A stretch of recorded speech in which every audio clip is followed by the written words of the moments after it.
Welcome to Mission Oriented, a veteran crowd podcast that showcases veterans' talent from both the private and public sectors. Their impact is everywhere, and we are here to uncover it. Today we are joined by a former B-1 bomber who's found his way into franchise success, Chad Fulkerson. Here's your host, Bob Louthan. Welcome, everybody. This is Bob Louthan, the host of the Mission Oriented podcast on the Veteran Crowd Network.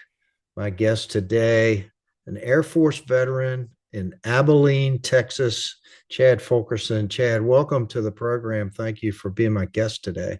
Hey, I appreciate you, Bob. Much thanks for your time and setting us up with Firehouse Subs. Hey, we're gonna chat about a whole lot of stuff today. Chad is an operator in the Firehouse Subs franchise operation. I think there are 1,300 locations, perhaps around the country, maybe more by now. But he's down in Abilene, Texas. By the way, this is episode 198, man. I'm coming up on almost 200 episodes now. So I might have this thing figured out. We're going to talk a little bit about your Air Force background, everything.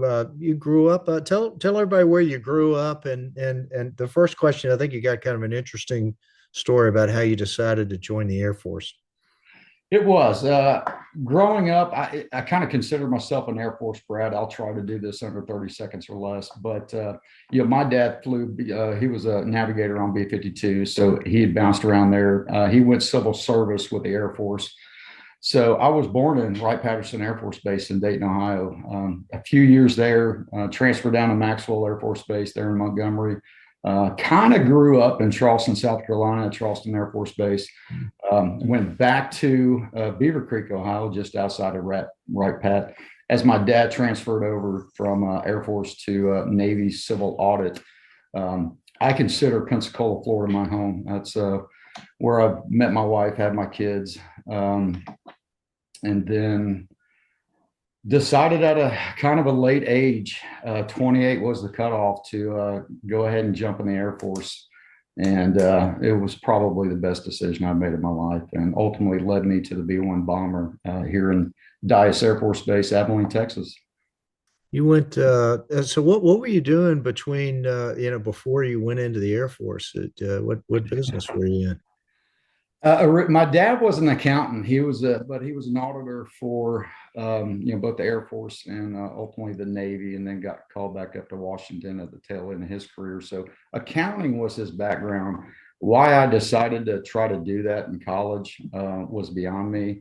Yeah. I read an article that the FBI, the most highly sought after degree was accounting. I don't know where that came from, but I had actually made it through about 3.5 years working with accounting, and I just couldn't do it. So I switched over to marketing.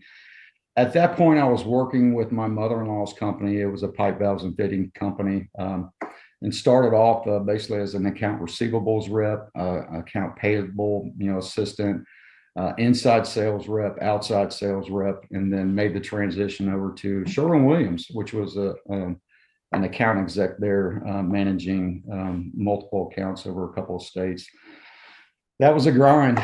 Air Force has always been in my background, and I'd looked at my wife at 28 years old, and I said, "This is the last chance I get to do it." So she was like, "I'm behind you."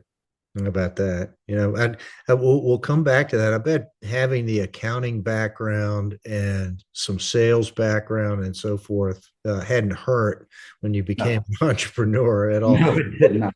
So what is it like, at 28 years old, going to a recruiter and saying, what you want to do, and being selected to go to OCS? I mean, what was that process? It was a bittersweet process because I felt like a fish out of water. My recruiter, ultimately being a decent guy, but I'm staring across from a captain, which I'm probably older than at this point. Right. And there were some mistakes made. He had thought I wanted to be a pilot, and I was like, no, I just want to join, even though my test scores showed, high on pilot and high on navigator. Was denied the first go around because he had placed on my application package that I wanted to be a pilot. Well, that was not what I wanted. So on the second attempt, I was awarded, a navigator slot in OTS, basically to go train there.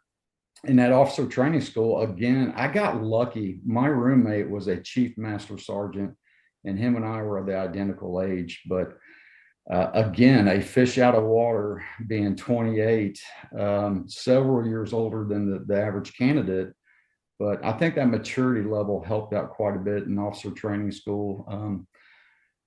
And being able to see the reasoning why we were doing a lot of the stuff we were doing. So I'm very appreciative of that experience. And then again, another fish out of water, going to the B1 mission qual training, being older, but as time progressed, that kind of wore off, even though I was an older, a lieutenant, second lieutenant, and then ultimately moving into captain, that, the mission became, the priority. So you get selected to be in the B1, the bone, and you are I guess is the right term a weapon systems officer on it, or what That is is correct. As of back then, I believe now they were called combat systems officers. Or how many? I should have done my homework before this, but how is a B1 currently crewed? That's still a four-man crew. So I think you have your pilot, your co-pilot, your front seaters, and your back seaters are combat systems officers now, which I believe. But you basically, when I was there, you had an offensive officer and a defensive officer. So one that took care of the weapons and the navigation, part of it, and the defensive guy obviously listened out for the whistling sounds of radars and defending the aircraft with maneuvering. Right. The aircraft itself is, I mean, can you share, without divulging any secrets that you've been sworn to keep until you're probably 95 years old? It has an incredible group of capabilities, terrain following radar and that sort of thing. I bet it's kind of fun to ride in. It is absolutely. It's such a thrill. I couldn't have picked a better aircraft. And the way that airframe has grown since obviously being rolled out in the 80s. When I was there, we were using a low level terrain followation, radar. We were implementing new aspects to it. It used to be 100% conventional. During my time frame, we turned that into GPS guided weaponry, as well as additional long range weaponry. Brought in the targeting pod, the eye in the sky, coordinate generating system as well, tied into obviously our software. But for me, that low level training in and of itself was just fantastic. I think it's migrated to the aircraft, and the airframe has got to a certain point where they are no longer doing the low level aspects. So it's now kind of rolled into a long range, standoff, being able to put multiple weapons on there, just the payload in and of itself is incredible, as compared to B-52s and B-2s. You have to go into the G chamber and train like jet pilots and so forth. You have to do that. What level of G's do they take you up to if you do? I wish I could have. No, that was the split in Pensacola when we went through training in there. If you selected Wizzo in the F-15, you had to go through G training. B1 was exempt because the G's we could pull max maybe I believe it's 3.5. Okay. Out of sight, out of mind for a while, so it wasn't enough. You get that on a roller coaster at the amusement park, right? Yeah, exactly. So that they try to take it easy on the airframe, so the G load was very limited to extend the life. So got it. Didn't have to go. So did you get a call sign in the Air Force? I did. Yes, my call sign was Henway, Henway. Henway. Okay, so there's a story behind that. Is it rated G, PG, R? Can you share? There is. I can share the G rated one. Obviously, there's multiple stories that are told during the naming process, and right. They go with the. Obviously, I'm sort of hopeful that the Air Force, is like the Navy, which I'm more familiar with. That you did something notorious in order to gain it. But anyway. It was pretty fun. So naively, one of my first training sorties, actually getting I guess it was probably combat, training for combat, as an instructor in the bomb squadron, second or third, but I had no clue what was going on as we were starting up the aircraft, going through systems, going through our checklist, and the instructor pilot that I was with, or not pilot, the instructor Wizzo that I was with. Hindsight, he'd already know we were not going to take off. The aircraft was pretty much hard broke for our particular story, and so we were helping maintenance at that point troubleshoot of what could be going on. And with the B1, there are 4 systems involved, whether it's 4 hydraulics. There's multiple backups, and we have a central integrated test system that we use to identify problems, and it spits out basically short code. So oblivious to me, I had no clue what was going on. I just knew I had a checklist. This was what I was supposed to do in flight. And I thought we were still flying, where everybody else in the aircraft knew we were just helping maintenance. And then my instructor leaned over and goes, "Listen, these guys need to know what's going on with Henway number 4." And so I'm in my book, just digging around, looking up for this code. I have no idea what a Henway is. What is the number 4 Henway putting out? And, I spent a good 5 minutes, and I finally looked at him. He was pimping me. He was like, "Hey, where is it, man? I need that information now." And I was like, "Sir, I don't know what a Henway is." And he goes, "Oh, it's about 2.5 pounds." There you go. Well, I'm glad that I'm sure there's probably some other acronym they made up for it, or something of that nature, but we won't drill down too hard on that. That's a good story. How long did you stay in the Air Force, and how'd you ultimately decide to check out? I was in for about 10 and a half years. So I knew as I was going through, it was all new to me, how to generate your career in the military. And it slowly, became evolved as I was in combat operations. And for us, we knew in order to make that next level, we had to do an alpha tour, or a joint tour with someone else. My kids were relatively older, and I don't know if it was very smart of me, but I kind of opted not to do the joint or alpha tour, as they say. That would take me away from the flying, take me away from Dyess Air Force Base in Abilene. And I didn't have that in me to, uproot the family again, go away, come back after 4 or 5 years, start flying again. So I just continued to fly. My commanders helped me out quite a bit. So I bounced from, the operations group, deputy chief commander there of, whether it be, different positions, and then ultimately ended up with the flight test squadron, which was the most fun squadron. And basically all we did there was operational testing on any brand new toy that was coming to the B1. At that point, I knew the flying career was coming to an end very quickly, because I would have had to have uprooted and go somewhere if I wanted to advance in the military. It didn't appear that I still did not have the desire to uproot the family with, at the time, it was a son fixing to go into college at Florida State.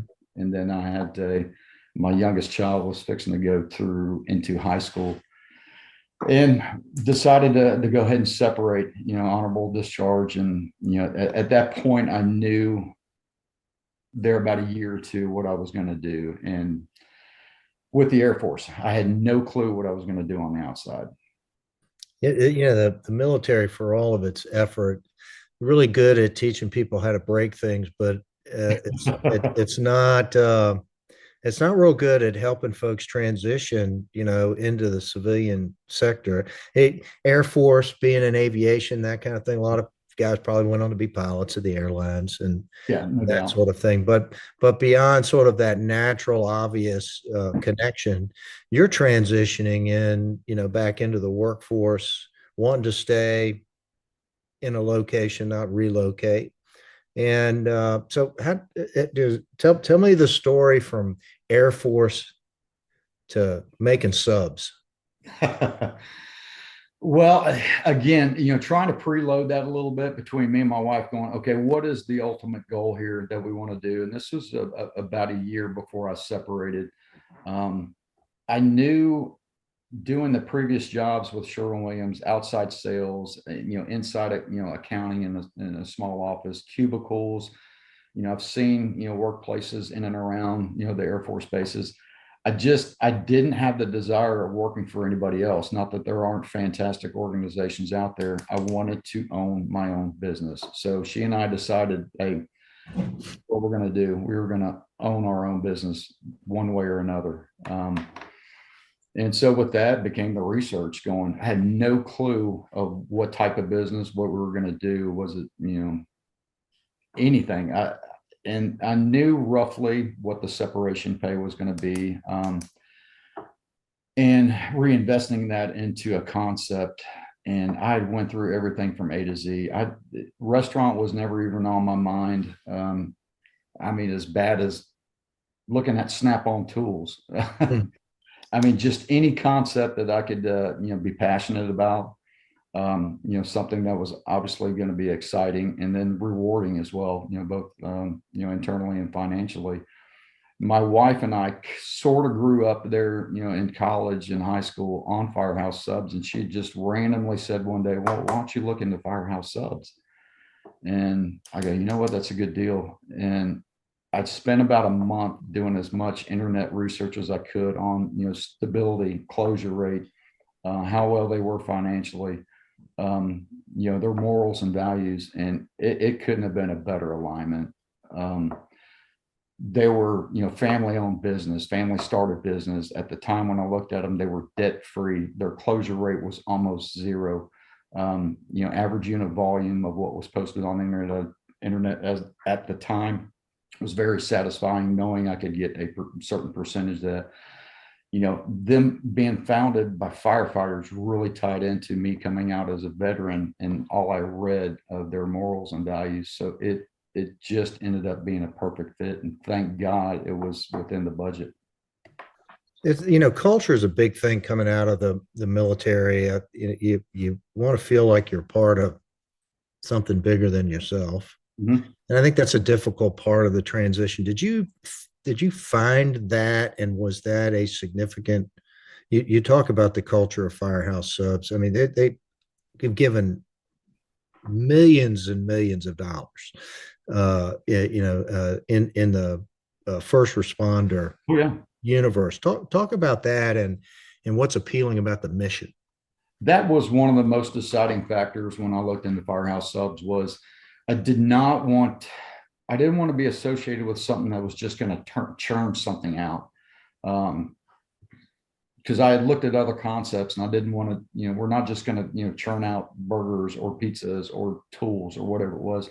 When I did come across their public safety foundation, when I was doing the research going, my goodness, this is the niche that every business should be doing. And the more I looked at it going, these people, this group is doing it absolutely right. So not only are you doing the, for-profit business, but the nonprofit aspect of it is huge, because the community sees what you're doing when they, get the awards. It's fully explained there in the restaurant when consumers ask about it. And you can see over the past 10, 11 years since I've been with it, that now everybody is trying to jump on that bandwagon. But they don't do it like Firehouse Subs does when they really put the emphasis on the first responders for, lack of funding of what they have for their training and equipment. And then the success stories that come out after that, when people's lives have been saved due to their equipment. Could you imagine if they didn't have it at that particular time, or, training to make a better force, better response? It's amazing. And that was a huge determining factor of me selecting them. They selected me really, but you know what I mean? Yeah. Hey, you're listening to the Mission Oriented Podcast on the Veteran Crowd Network. My guest is Chad Fulkerson. Chad, it's scary being an entrepreneur, isn't it? Are there some things that you discovered after you took the leap? And do you think your experience having been in the military helped you cope with some of the stresses of being a business owner? Yes, absolutely. I mean, coming from a skill background set where, it's basically navigation of planes and putting, weapons on targets, which was my skill set, a little bit of marketing, a little bit of sales, but to go, 2 feet in, opening a restaurant and running a restaurant, had no clue. Um, that was quelled pretty quickly in the beginning with their training program with what, Firehouse Subs was able to, train me to do. So that fear went away pretty quick. Knew and I had a support organization behind me that would answer any question I needed answered and would direct me, um, and give me the tools of anything I was confused or, needed more information on. So that went away really quick. The pros of what we learned in the military, contributed tenfold to how I run the restaurant now. The camaraderie, the teamwork, that aspect. Now, there are some small negatives coming out of the aviation community and trying to do the same where, having to get, working hard, playing hard, doesn't really transfer over into the restaurant industry. So I learned those lessons very, very, soon that, that there's different cultures and, older generations, working with younger generations, that, there has to be a level of professionalism. So there are some lesson learned in the beginning. But I find that I take some of the lessons I learned in the military and just sort of apply those disciplines, if you will, to problem solving. I don't know. Maybe I'm getting a little bit too deep, but OODA loops and 5 paragraph op orders and checklists and making sure that things are written down and orchestrated and uniformity and the key in the franchise business is consistency. The sub you get at the Firehouse here in Glen Allen, Virginia, is the same as the one that you're making in Abilene, Texas, and have you found that some of those disciplines work well? And are there some that you just like, well, whoops, that doesn't work at all? I would say 99% of what Firehouse Subs puts out is fantastic. They have been doing it a lot longer than I have when it comes to the checklist and how we operate and how things are supposed to be done. And that is a big benefit of franchising if you're coming from an industry that, it doesn't, coming out of the military, going into a restaurant type of deal, that is a huge benefit. Relaying that and training that to your crew. There are a couple of things that you kind of look going, well, why do we do it this way? But Firehouse Subs has an outlet going, hey, if you can think of a better way and a reasoning of why we do it, well, let us know. There are incentives out there. Not that I look for any incentives, but we are always trying to improve processes and people. So that outlet's there. It's, you kind of scratch your head on a couple of things, but to get the day in, day out grind of letting your crew know why we need to continue to do this, why, this particular process, that's the hardest thing, because we do have turnover without Right. you are training new, kids and new adults. You went through COVID. I did. What were the lessons learned during that nightmare for a person in your kind of operation? I did those for me, and look back, and I kind of wrote a little bit down. I thought I was going to lose everything within about 2 weeks. Ooh. When the orders, when the orders from whether it be federal or state started coming down, I think the entire nation just went through an immediate, withdrawal or immediate knee jerk. You don't have drive-through locations, like a Chick-fil-A or something like that. You saw that for the initial 2 weeks. After that, I saw sales go almost right back to normal in our territory, both St. Angelo and Abilene. So I knew I was going to be relieved, knowing we could still conduct business. And then I would say a month after that, I had no worries whatsoever. We were actually comping up. And I think that a good majority of it with the proactiveness of Firehouse Subs setting certain things, but Was caveat. that peculiar to Texas versus maybe some other parts of the country where the rules were different for your fellow? Exactly what I was going to say. God bless, Firehouse for having a, preemptive, things that we could do. But the caveat of this, you're going to abide by what the state says. Texas was just phenomenal. They tried to do their best with whatever limited, regulations, and so it expeditiously came back pretty quick. Of seating capacity, cannot exceed 25%, can't exceed 50%. Okay, now you can go back to 100%. Firehouse Subs having rules in place where, hey, let's go ahead and take our hot sauce bottles out, or this is what we do with our personnel when they're feeling sick or possibly going through COVID. This is what we're going to do. So that combination. Do you think being a aviator that helped you stay calm in stressful situations like that? It did, but again, those 2 weeks, I had no clue what was going to happen. So in the whole scheme of things, when we look at that COVID lasting, really a year and a half or whatever it was, Seemed longer than that in hindsight. only those 2 weeks, I had no clue what was going to happen to our business. But then after that, yeah, I think the military being calm, cool, collective, being able to decide, certain things in the heat or in the battle, we just kept a level head and plugged on. Are you actively involved in any, military organizations, and now that you've gotten out, do you stay connected? I do. So I'm on the military affairs committee for the Chamber of Commerce here in Abilene. So we haven't done a whole lot. I'm still waiting on a meeting to come up. I think they meet biannually, or I think they just brought in a new president, which happened to be one of the old full birds who used to fly the B-1, is coming back from somewhere I read, but I'm really looking forward to getting into that. I haven't met the new crew who's coming in.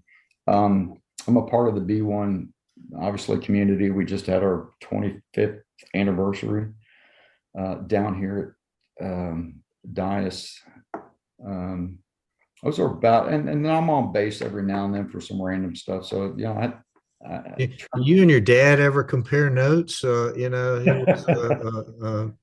it was a must-have. Yeah. 52, He is loud and proud over that. We've talked a little bit about it. I don't think he's fully come out of a shell with kind of what he's done with the B-52s, or whether it was just kind of benign of whatever year group he was in, which I believe was late 60s, early 70s is when he ultimately ended up getting out. But hands down, I'll talk to any buff guy. My B1 will beat you all day long. Well, that thing's gonna be around for a while, and it's the guys I've talked to that flew in that, just it's kind of like, it's amazing how thin the skin is on that, that can that you're basically flying around.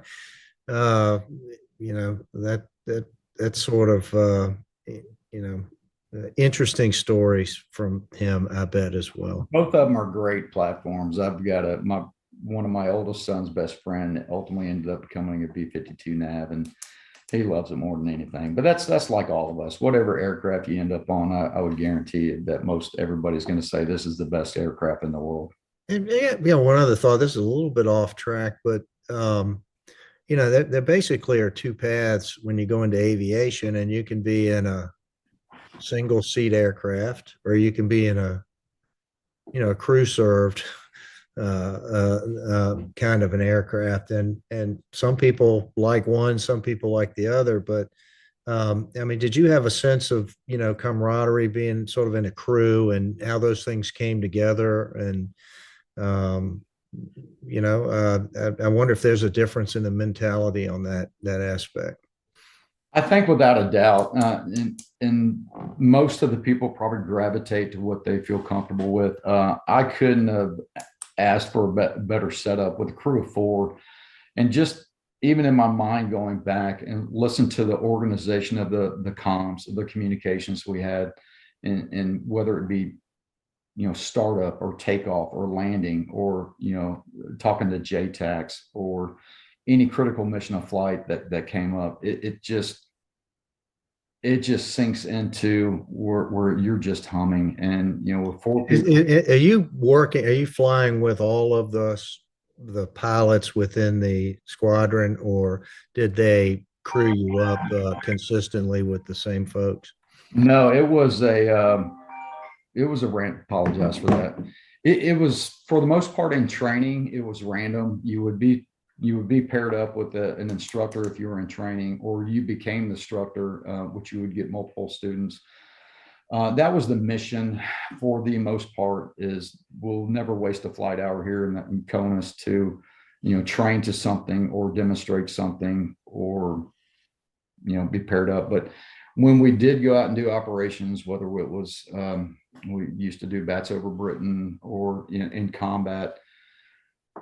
My first deployment was hard crewed. So we had a hard crew pilot, co-pilot, offensive and defensive. And in my mind, that tended to work out a lot better.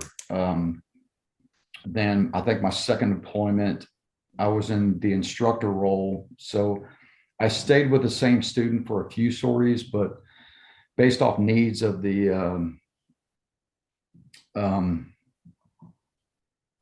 of our deployment group, you might skip around a couple of other students, depending on which instructor was better at this particular area of training this particular student for our combat squadron.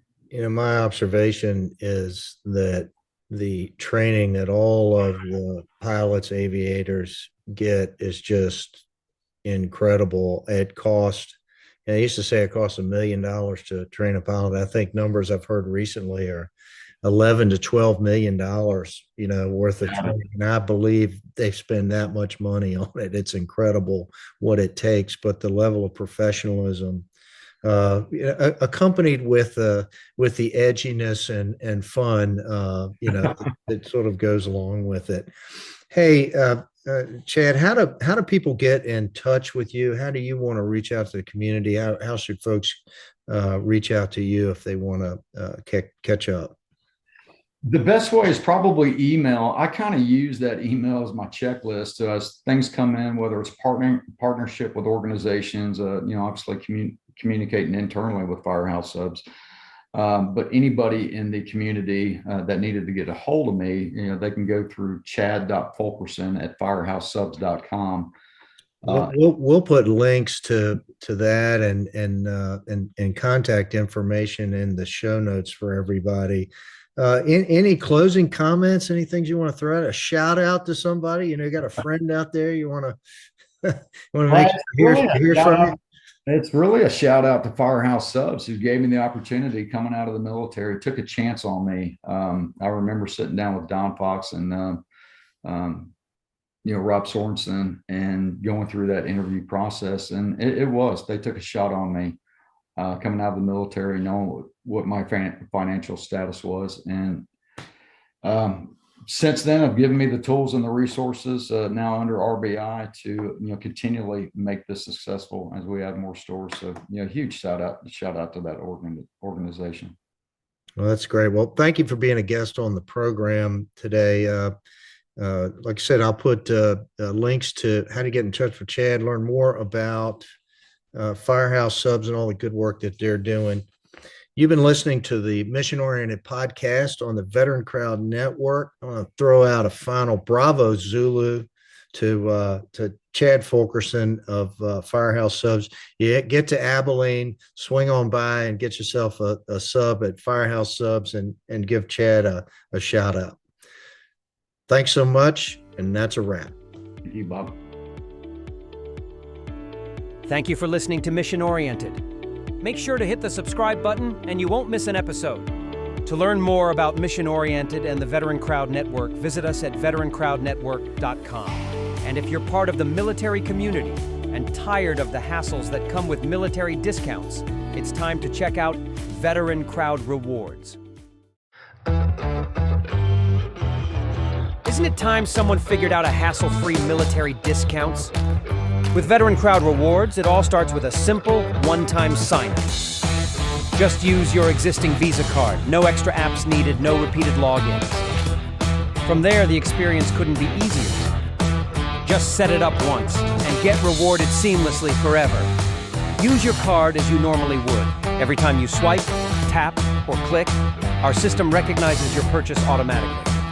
Rewards and cash back are delivered seamlessly, right back to you, without any extra steps at checkout. Just instant recognition of your service, and real savings in return. And the best part? Our merchant network is constantly growing. That means more places to shop, more savings, and more ways to feel appreciated. For veterans, active duty personnel, reservists, and families, it's saving made simple.